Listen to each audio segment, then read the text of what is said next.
그럼에도 불구하고 순자의 이러한 나눔이 없다면 오히려 다시. 천천히 하세요. 괜찮아요. 천천히 하세요. 네. 안녕하십니까. 김승석의 목자 읽기 12번째 시간입니다. 교수님 안녕하세요. 안녕하세요. 김승석입니다. 박 기자님 안녕하세요. 교수님, 지난 시간에 인간의 특징을 도출하는 데 있어서 성선대 성악이라는 인성론이 유효성이 없진 않지만 몇 가지 문제점으로 인해 인간을 이해하는 접근 방법으로서 한계가 있다고 말씀하셨습니다. 그래서 인성론과 관련이 있으면서도 인간과 동물의 차이라는 새로운 프레임으로 접근하는 방식이 더 합리적이라고 생각합니다.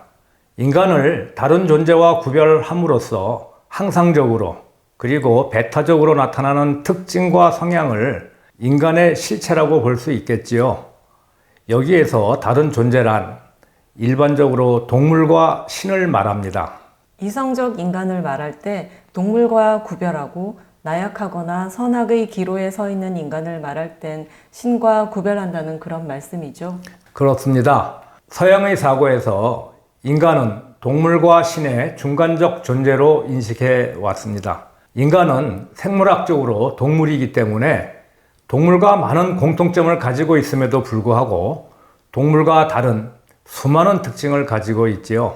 이성을 가지고 있고 문자를 사용하기도 하고 명상과 사색도 하고 도구를 만들고 농사를 짓고 옷도 만들어 입고 그림을 그리기도 합니다. 반려동물에 대한 인식이 개선되면서 개나 고양이와 같은 동물도 인간과 공유할 수 있는 세계가 있는 것으로 보기도 하는 것 같습니다. 반려동물에 대해서 이 시간에 깊게 논의하기는 어렵지만 일단 인간의 주관적 관점에서 바라보는 반려동물에 대한 기대치가 반영되는 결과가 아닌가 싶습니다. 어쨌든 누구나 인정하듯이 인간은 지구상에서 가장 진화된 동물입니다. 그래서 인간의 속성을 동물과 같은 점, 그리고 다른 점에서 찾으려는 전통은 꽤 오래되었다고 할 수 있지요. 그렇다면 제자백과의 학자들은 인간과 동물을 어떻게 구별하고 있나요? 우선 맹자와 순자의 견해를 살펴볼까요? 맹자는 인간과 동물의 차이를 측은지심, 수호지심,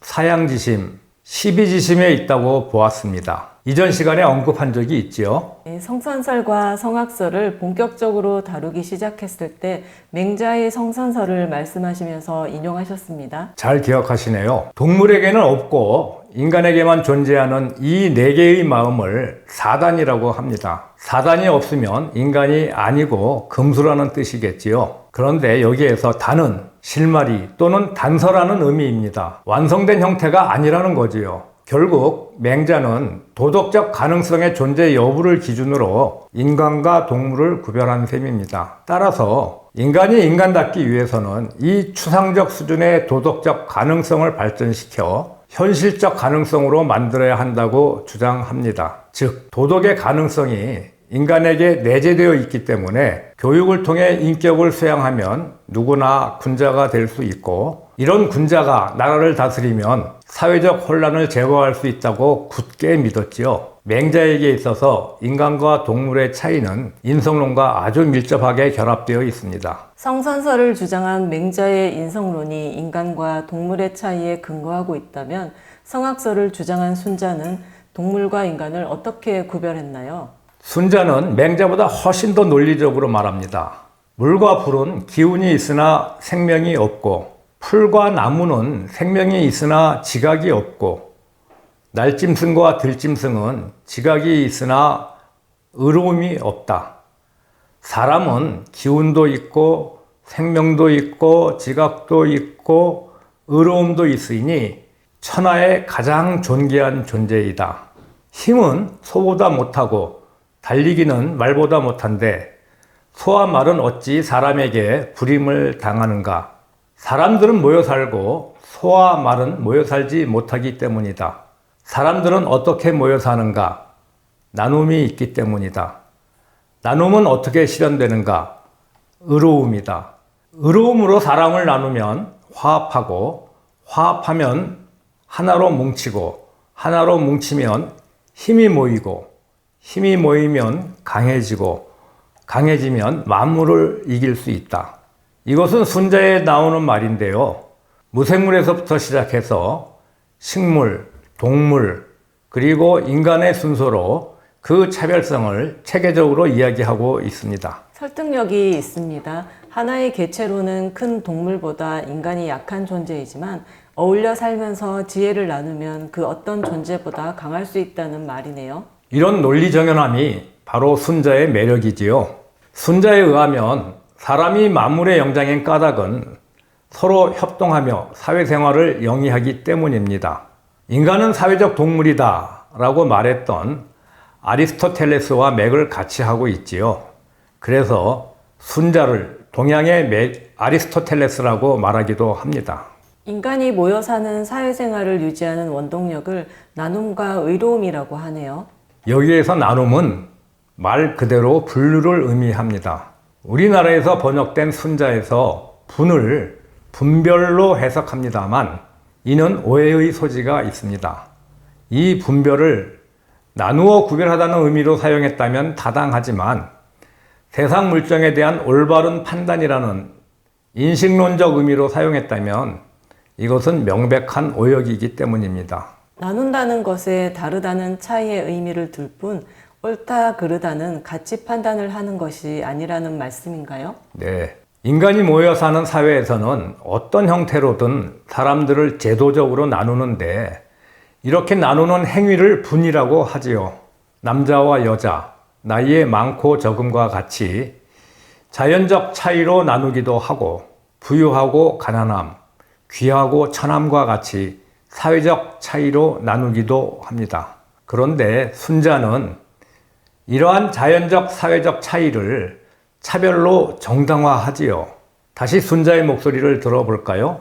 군주와 신하, 부모와 자식, 형과 동생, 남편과 아내의 관계는 시작되면 끝나고 끝나면 시작되니 천지의 이치와 같고 만세와 더불어 그 장구함을 함께 한다.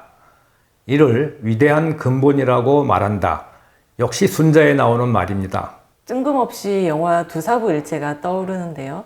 요즘 정치계나 가족사들을 보면 순자의 이 말은 지키기가 점점 더 어려운 논리가 되어가고 있는 것 같습니다. 그럼에도 불구하고 순자는 이러한 나눔이 없다면 오히려 다툼이 생기고 혼란스러워진다고 주장하지요. 나눔에 있어서 사회적 귀천의 등급 제도는 순자에게 대단히 중요할 뿐 아니라 사회 안정의 필수 요인으로 자리매김됩니다. 그런 사회적 등급은 자연법칙에 부합하기 때문에 시간과 공간을 초월하여 영원히 반복된다고까지 말하고 있지요. 인위적으로 만들어진 사회제도가 자연법칙에 부합한다는 순자의 의견에는 동의하기 어렵습니다. 민주의식이 고양된 지금의 잣대로 보면 그런 비판은 아주 자연스럽죠. 순자에 의하면 모든 사람이 자신이 속한 신분에 맞는 합당한 대우를 받으며 거기에 만족하며 살아가면 사회가 조화롭게 유지된다고 합니다.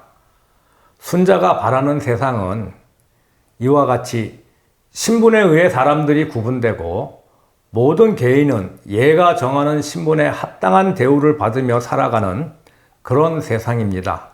귀천에 따라 그에 적합한 대우와 처신이 있고 나이에 어울리는 대우와 처신이 있으며 빈부에 따르는 대우와 처신이 있고 남녀에 합당한 대우와 처신이 있다는 의미입니다. 결국 가장 중요한 것은 신분적 지위에 합당한 대우를 받으면 의로움이 되고 적합한 대우를 받지 못하면 치욕이 되지요. 그런데 여기에 맹자와 순자의 중요한 차이가 있습니다. 의로움, 나눔, 예는 인간에게 내재한 요인이 아니라 사회체제에 의해 결정됩니다. 이런 점에서 도덕의 기준 또는 위계질서를 형성하는 기본 조건이 인간 내재해 있다고 생각했던 맹자와는 완전히 다르지요.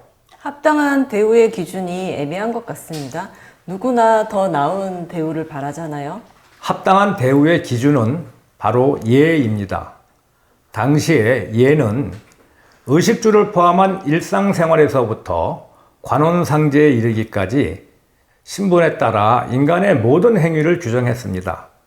그런데 이 예가 기득권이 만들어내는 사회 질서라는 데 문제가 있지요. 권리와 의무, 자유와 책임처럼 대우는 처신과 짝이 맞는군요. 그런데 말이죠. 의로움에 기초하여 사람을 나누는 기준은 무엇일까요? 순자는 이에 대한 명확한 설명 없이 예와 의를 말하면서 신분 규정에 따라 각 개인이 누릴 수 있는 욕망 충족의 한계가 정해진다는 사회관으로 슬며시 넘어갑니다. 욕망에 한계가 있을까요?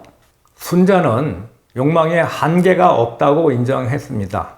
그래서 이를 규제할 필요가 있다고 생각했지요. 이를 규제하는 메커니즘이 바로 예입니다. 결국 순자에게 욕망의 한계를 억제하고 신분적 질서의 합당한 대우를 규정하는 기준이 바로 예가 됩니다. 그래서 순자에게 예는 공자의 인이나 묵자의 겸해에 해당하는 핵심 키워드가 되지요. 오늘 말씀은 뭐랄까 꼬리에 꼬리를 무는 꼬꼬무라거나 정반합의 마술을 본 느낌입니다. 사실 오늘 말씀 가운데 인간이 동물과 다른 점을 설명하는 순자의 말은 설득력이 있지만 사회가 자연 법칙을 따른다거나 신분 제도 등을 규정하는 데에는 크게 동의하기가 어려웠는데요. 아무래도 지금을 살아가는 저에게 2000년 전에 그들의 논리가 낯설기 때문이겠죠? 낯설게 보이기도 하지만 지금도 순자의 논리는 여전히 작동되고 있지 않나요? 같은 일을 하는데 정규직은 좋은 대우를 받아야 하고 비정규직은 정규직보다 낮은 대우를 받아야 한다는 생각이 그런 것들입니다. 마찬가지로 같은 일을 하는데 남자는 높은 임금을 받고 여자는 거기에 합당한 낮은 임금을 받아도 된다는 생각도 마찬가지이지요. 순자가 살았던 시대에 이러한 기준을 결정하는 것이 예였다면 지금 사회에서 그 기준은 법이 됩니다. 예전의 예나 지금의 법이 기득권의 이해를 반영한다는 점에서 똑같습니다. 한편으론 어려우면서도 한편으로는 귀에 쏙쏙 들어오는 내용으로 재미있었습니다. 김승석의 묵자 읽기 12번째 시간, 내 삶의 많은 부분을 짚어보는 시간이었습니다. 교수님, 오늘은 여기에서 마무리할까요? 네, 다음 시간에는 묵자가 생각했던 인간과 동물의 차이를 보도록 하겠습니다. 박 기자님, 오늘도 수고하셨습니다. 교수님, 오늘도 고맙습니다. 구독과 좋아요는 사랑입니다. 댓글과 알림도 사랑입니다.